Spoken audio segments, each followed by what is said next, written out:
ایک صحابی رسول تھے، وہ اپنی زمین پر دیوار رکھنے لگے، اپنا احاطے پر، اس میں کھجور کے کچھ درخت تھے، وہ دیوار رکھنے لگے تو جو اس کی جگہ تھی اس پر ایک درخت آ رہا تھا، جس کی وجہ سے اس کی دیوار سیدھی نہیں ہو رہی تھی۔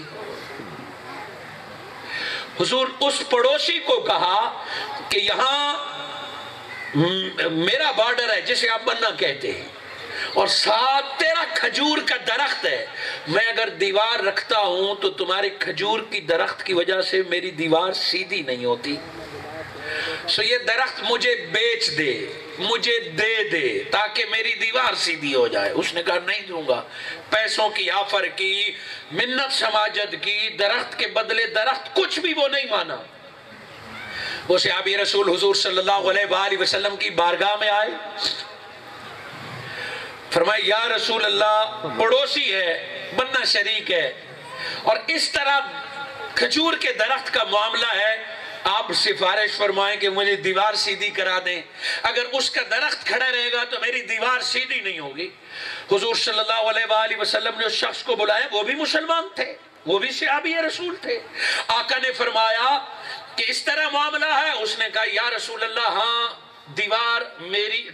دیوار یہ بنانا چاہتا ہے، درخت میرا ہے کھجور کا۔ آقا نے فرمایا اس کے پیسے لے لے یا مفت میں چھوڑ دے میری سفارش پر۔ حضور صلی اللہ علیہ وآلہ وسلم نے فرمایا میری سفارش پہ نہیں تو اس کے جتنے پیسے مانگتا ہے، درہم مانگتا ہے مانگ، میں دیتا ہوں، اس سے دلواتا ہوں۔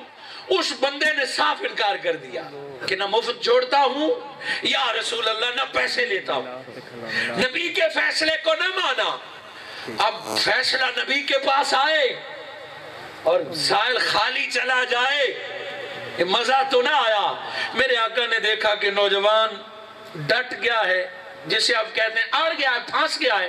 آقا نے فرمایا نہ پیسے لیتا ہے نہ مفت میں تو کھجور کا درخت دیتا ہے، اچھا چلو میں مصطفیٰ تمہیں آفر دیتا ہوں، یہ درخت کھجور کا اسے دے دے، اس کے بدلے جنت کا کھجور مصطفیٰ تمہیں عطا فرماتا ہے۔ اتنی بڑی آفر، صحابہ کے دلوں کے اندر ہلچل مچ گئی، آنکھوں میں آنسو آ گئے کہ اس درخت کے بدلے جنت کا۔ آپ بھی ابھی بات کی گہرائی تک نہیں پہنچے، درخت کے بدلے درخت نہیں ہے، بلکہ آقا فرما رہے ہیں کہ درخت کے بدلے جنت کا درخت۔ گویا جنت بھی مل رہی ہے، درخت بھی مل رہا ہے۔ جب ملکیت جنت میں ثابت ہو گئی تو بندہ دوزخ کیسے جائے گا؟ گویا جہاں درخت مل رہا ہے، گویا حضور فرما رہے ہیں جنت بھی دیتا ہوں اور جنت کا درخت بھی دیتا ہوں۔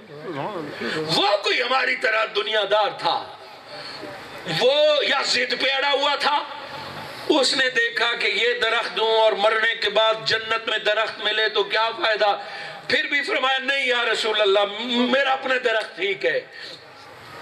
سارے حیران ہو گئے کہ کتنا نادان بندہ ہے کہ ایک درخت کے بدلے نبی جنت کا درخت دے رہے ہیں۔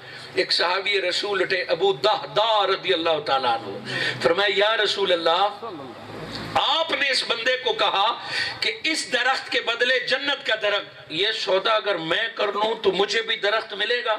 حضور صلی اللہ علیہ وآلہ وسلم نے فرمایا جاؤ، ہماری بات تو اس نے نہیں مانی، تم منوا لو، تجھے بھی درخت ملے گا۔ وہ گئے اور اس شخص کو کہا مجھے جانتا ہے؟ اس نے کہا آپ کو کون نہیں جانتا، آپ ابو دہدہ ہیں۔ کہا میرے باغ کا پتہ ہے؟ کہا آپ کے باغ کو تو پورا عرب جانتا ہے، 600 کھجوروں کے درخت ہیں، اس کے اندر ندی نالے ہیں، اس کے اندر میٹھے پانی کے کنویں ہیں، اور عرب کی ساری قسموں کی کھجوریں آپ کے باغ میں ہیں۔ حضرت ابو دہدہ امیر شخص تھے، ایک ہی باغ میں 600 کھجوریں تھیں، ہر کھجور کی قسم اس میں موجود تھی، نوکر چاکر تھے، کنویں تھے، اونٹ تھے اس میں۔ کہا اچھا تو مجھے بھی جانتا ہے، میرے باغ کو بھی جانتا ہے، جاؤ ایک درخت مجھے دے دے اور میرا سارا باغ تو لے لے، بولو منظور ہے؟ وہ حیران ہوا کہ ایک درخت کے بدلے تو مجھے اپنا مشہور باغ دے گا، تو مجھے 600 کھجوروں والا باغ دیا؟ کہاں آفر ہے، سودا ہے۔ کہا سارے سن رہے ہیں، گواہ ہیں، اس اس کو خطرہ تھا کہیں پھر جائے گا یہ. فرمایا نبی گواہ ہے, صحابہ کا سارے گواہ ہیں, 600 کھجوروں والا زمین سمیت تیرا ہو گیا, بس ایک درخت مجھے دے دے تو. ہائے ہائے ہائے, صحابہ کہ آنکھوں میں آنسو آ گئے. اس نے سودا کر لیا, یہ درخت تیرا, 600 کھجوروں والا ان گواہوں کے. وہ بڑا خوش تھا کہ میں نے سودا کر لیا ہے, ایک کے بدلے اتنی کنال زمین اور 600 کھجوریں, میں نے بڑا سودا کر لیا. وہ آئے, یا رسول اللہ درخت میرا ہے. آپ کی بات پکی ہے نا, جنت کا درخت میرا ہے. آقا نے فرمایا ابو دہدا, یہ تو اس کے لیے تھا نا کہ درخت کے بدلے درخت, تو نے 600 کھجوریں ایک درخت اور نبی کے بات پر قربان کی ہے. ابھی اطلاع آئی ہے رب نے تیرے نام جنت کا ایک ایسا باغ کر دیا ہے جس کے درخت کوئی گن نہیں سکتا ہے. تو ایک درخت کی بات کرتا ہے, تجھے جو باغ جنت میں رب نے دیا ہے اس میں ایک کھجور کے درخت کی چھاؤں اتنی ہے کہ تیرا اونٹ, تیرا گھوڑا 100 سال دوڑتا رہے تو ایک کھجور کے سائے سے باہر نہیں نکل سکتا. دیوانوں کی طرح باہر نکلا اور اپنے باغ پہ کھڑے ہو کے اپنی بیگم کہتا ہے باہر نکلو. کہا کیوں؟ کہا یہ باغ میں نے بیچ دیا ہے. کہا یہاں ہمارا سامان پڑا ہے, یہاں ہمارے گائے اونٹ وغیرہ کچھ بھی نہ, بس تم باہر نکلو, یہ باغ میں نے بیچ دیا. بیگم کہتی ہے اتنے نفع والا باغ کیسے بیچ دیا ہے؟ کہ باغ کے بدلے باغ, اور باغ بھی ایسا کہ ایک درخت ایسا جس کا سایہ 100 سال گھوڑا بھاگنے جتنا ہے. بیگم نے کہا اتنا بڑا باغ کہاں؟ کا سودا محمد مصطفیٰ نے کرایا ہے, یہ باغ دے دیا ہے تجھے, مجھے رب نے جنت کا باغ عطا فرما دیا ہے. میرے آقا صلی اللہ